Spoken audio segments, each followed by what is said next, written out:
We want to tell you about February 14th, 2018. I remember my sister telling me that her club was giving out pretend marriage certificates during lunch for Valentine's Day.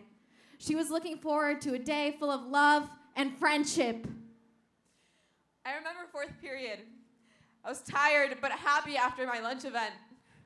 I remember walking outside because of the fire drill.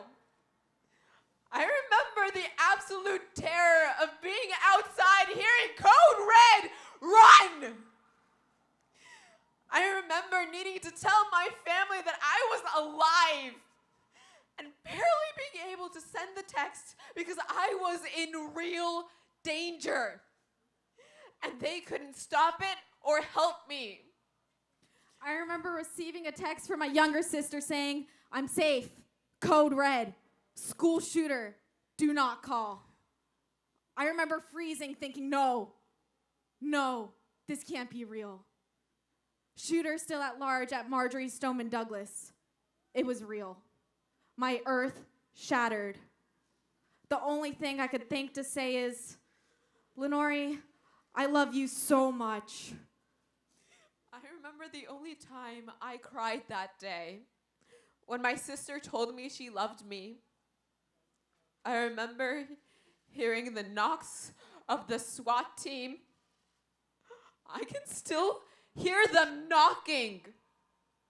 Apparently, in America, first responders need to come with guns and helicopters for us to go home from school. I remember collapsing the next day because I got up and had to remember those who never did. I remember hearing my dad knock on my door the next day and falling apart because I thought it was happening again. I will always remember every single detail. My trauma isn't going away. And neither are we.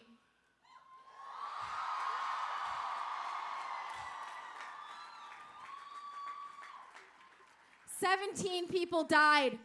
17 lives were stolen too soon. 17 families will never see their loved ones again. And everyone will live the rest of their lives with the horror of the tragedy that happened at their school. But the thing is, this isn't just about Parkland. Gun violence did not start on February 14th. This is not new. And us Parkland kids, we're not special. I wish we were the only ones to have ever known this, but we're not. We're not especially articulate. We're not super charismatic, and we're not the first students to be fighting for this. This movement was always here.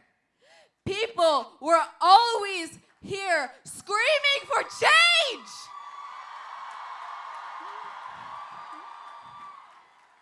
Because the thing that sets the people of Parkland apart is our wealth and the color of our skin. We cannot be complacent with a system that designates certain areas as safe while communities of color continue to be neglected, abused, and disproportionately affected by gun violence. We are here united until no child ever lives with the fear of a bullet. Not one more!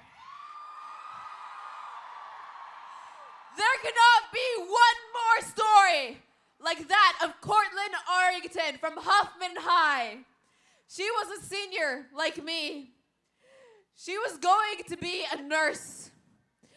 She was shot in school and no one heard of her death because she was black. Not one more. There cannot be one more murder like that of Stephen Clark, who was shot 20 times in his own backyard by the Sacramento police for carrying a cell phone. Not one more. There cannot be one more story like that of Tariq Moreau. His life also taken on February 14th. He was shot dead in front of his 3 young children after a road rage accident in Roxbury. Not one more!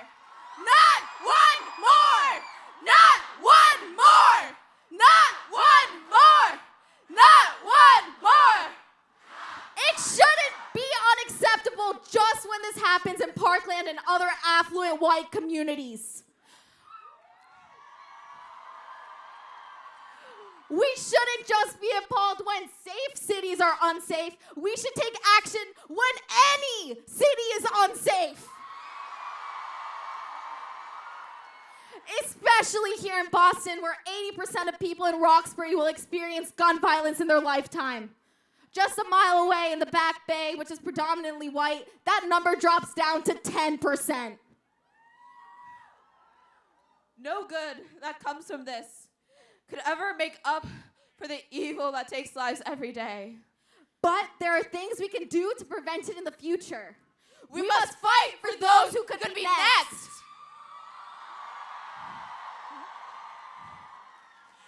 These are our lives at stake.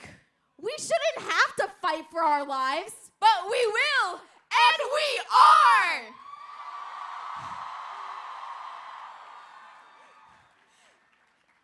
And we will continue fighting until we're all safe. Never again! Thank you. Not one more! Not one more!